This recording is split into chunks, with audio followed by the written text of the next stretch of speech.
Hello नमस्कार दोस्तों, आप सबका हमारे यूट्यूब चैनल सिविल प्लस पे बहुत बहुत स्वागत है। दोस्तों, हम इस वीडियो में यूपी आरओ 2023 की जो प्रारंभिक परीक्षा 27 जुलाई 2025 को प्रस्तावित है, उसके संदर्भ में कुछ बहुत ही महत्वपूर्ण बातें करने जा रहे हैं कि आपको क्या पढ़ना है, आपकी क्या स्ट्रैटेजी होनी चाहिए। तो सबसे पहले बात कर लेते हैं कि इस पेपर में जो है आपको हिंदी और जीएस का जो पोर्शन है वो देखने को मिलेगा। मतलब आपका पेपर जो है इसमें हिंदी और जीएस के टॉपिक पेपर में पूछे जाएंगे। आपको पता होगा दोस्तों, पहले यह जो परीक्षा होती थी प्रारंभिक, इसमें दो पेपर आते थे। एक पेपर हिंदी का होता था और एक पेपर जीएस का होता था। जो हिंदी का पेपर होता था वो 1 आवर का होता था और जो जीएस का पेपर होता था वो 2 आवर्स का होता था। लेकिन आयोग ने क्या किया, इस दोनों पेपरों को मर्ज करके एक पेपर अब ये लेंगे और वो पेपर सिंगल शिफ्ट में होगा, मतलब एक ही शिफ्ट में होगा, एक पेपर होगा और वो जो होगा 3 आवर का होगा। ठीक है। और यह जो पेपर हो कितने नंबर का होगा, 200 मार्क्स का होगा। पहले हिंदी का पेपर 60 मार्क्स का होता था, 60 मार्क्स का, और जो आपका जीएस का पेपर होता था 140 मार्क्स का होता था। अभी भी जो आपके पेपर में प्रश्न पूछे जाएंगे हिंदी के अब भी 60 मार्क्स के आएंगे, 60 मार्क्स के आएंगे और जीएस के 140 मार्क्स के आएंगे। लेकिन यह है कि आपका पेपर अब एक ही शिफ्ट में एक ही पेपर होगा। ठीक है, ये बात आप ध्यान रखिएगा। चलिए आगे देखते हैं कि आखिर आपके इस परीक्षा में सिलेबस में क्या क्या चीज़ें दी गई हैं। तो आप अगर यहाँ पास मोटे तौर पर सिलेबस देखेंगे तो आपको यहाँ दिखेगा साइंस के कुछ साइंस का दिखेगा टॉपिक, फिर आपको यहाँ हिस्ट्री का पूरा ये टॉपिक दिखेगा। उसके बाद फिर यहाँ आप देखेंगे तो पॉलिटी वाला टॉपिक दिख जाएगा, फिर इकोनॉमी, फिर आर्ट एंड कल्चर, फिर देखेंगे आप ये एग्रीकल्चर वाला जो पार्ट्स है ये है, फिर जनसंख्या, पर्यावरण सब मिला करके। अगर हम मोटे तौर पे बात करें तो आपको यहाँ पास कुल मिला करके 5 सब्जेक्ट मोटे तौर पे देखने को मिलते हैं। एक आपका सब्जेक्ट क्या है, वो है हिस्ट्री। क्या है? हिस्ट्री। दूसरा आपका क्या है, पॉलिटी। तीसरा क्या है, जियोग्राफी। ठीक है। आपके इसमें चौथा क्या है, इकोनॉमी। ठीक है। और अगर आप 5वें सब्जेक्ट के रूप में बात करेंगे तो यहाँ पास है बेसिकली करंट अफेयर्स। क्या है?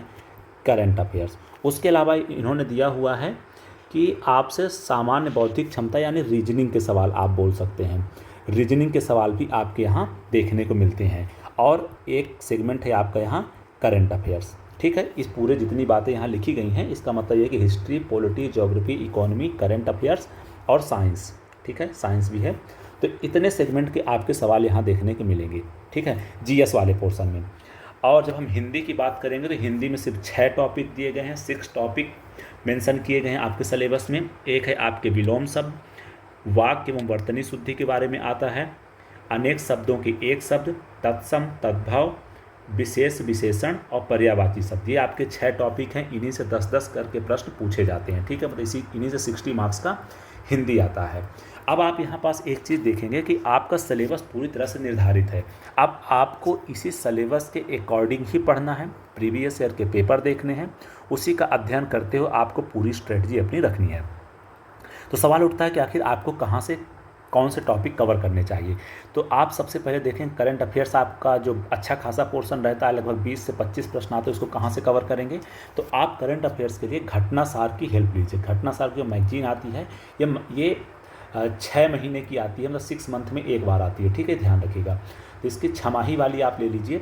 जैसे अभी जो है आपकी मैगजीन जो आई हुई है वो कह सकते हैं कि 1 जुलाई 2024 से लेकर के दिसंबर 2024 तक की आई हुई है। अब जब आप पेपर देने जाएंगे तो मतलब 1 जुलाई तक मैगजीन आपकी आ जाएगी, 1 जनवरी से लेकर के 30 जून तक वाली। तो आप इन दोनों मैगजीन को अच्छे से करंट अफेयर्स आप इसको तैयार करेंगे। उसके अलावा आप स्टडी फॉर सिविल सर्विसेज का करंट अफेयर्स भी फॉलो कर सकते हैं। काफ़ी बेहतर मटेरियल इनका भी रहता है, तो आपका उससे करंट अफेयर्स अच्छे से कवरेज हो जाएगा। ठीक है। उसके अलावा अब हम आते हैं आपको हिस्ट्री कहाँ से कवर करना है, उसके अलावा फिर आपका पॉलिटी कहाँ से कवर करना है, ज्योग्राफी कहाँ से कवर करना है, इकोनॉमी कहाँ से कवर करना है, साइंस कहाँ से कवर करना है। तो इन पांचों के लिए आपको बस मेन जो सोर्स रखना है, क्या रखना है, घटना चक्र का जो PYQ आता है ना, पुनरावलोकन वाला, वो बुक अपने पास रखनी है। दूसरा रखना है लूसेंट। इन 2 सोर्स के अलावा आप तीसरा कोई सोर्स मत रखिएगा। आप इन 2 सोर्सेज को अच्छे से फॉलो करिए, बार बार रिवाइज करिए। आपका जीएस यहाँ से मैक्सिमम हो जाएगा। मैक्सिमम की बात कर रहे हैं आपको। देखो 100% कहीं से नहीं होगा, लेकिन मैक्सिमम आपके प्रश्न यहाँ से आ जाएंगे। ये हम अपने अनुभव से बोल रहे हैं। उसके अलावा यूपी स्पेशल के भी कई सारे सवाल पूछे जाते हैं। तो यूपी स्पेशल के लिए आपको क्या करना है, परीक्षा वाणी की एक बुक ले लेनी है। बहुत पतली सी बुक आती है, मुश्किल से 120-130 पेज के रहते हैं। तो आपको पूरी बुक नहीं पढ़ना है, आपको क्या करना है कि उसके पीछे जो प्रीवियस ईयर के प्रश्न दिए हैं यूपी स्पेशल वाले, जो पूछे गए हैं आज तक में, उन प्रश्नों को अच्छे से करके चले जाना है। तो आपका यूपी से प्रश्न लगभग हो जाएंगे। और हाँ, आरओ में कुछ प्रश्न पूछे जाते हैं सेंसस से, मतलब जनसंख्या से, ठीक है, या कह सकते हैं जनगणना से कुछ सवाल पूछे जाते हैं, जनगणना, नगरीकरण से। तो इसको आप कहाँ से तैयार करेंगे, तो आपको इसका तैयार करने का तरीका ये है, इन बुक्स में ऑलरेडी दिया रहता है। उसके अलावा लूसेंट की हेल्प ले सकते हैं, या कोई मार्केट में ऐसी बुक आई हो जिसमें जनसंख्या के बारे में स्पेशली दिया हो, तो आप उसका भी सहारा ले सकते हैं। लेकिन जनसंख्या वाला पोर्शन अच्छे से करके जाना, इंडिया का, यूपी का, दोनों का, ठीक है। ये बात ध्यान रखिएगा, क्योंकि यहाँ से 4-5 सवाल आ जाते हैं कई बार। उसके अलावा अगर हम बात करते हैं आप कि आपको हिंदी कहाँ से तैयार करनी है, देखो दोस्तों, हिंदी के आते हैं पूरे 60 सवाल, ठीक है।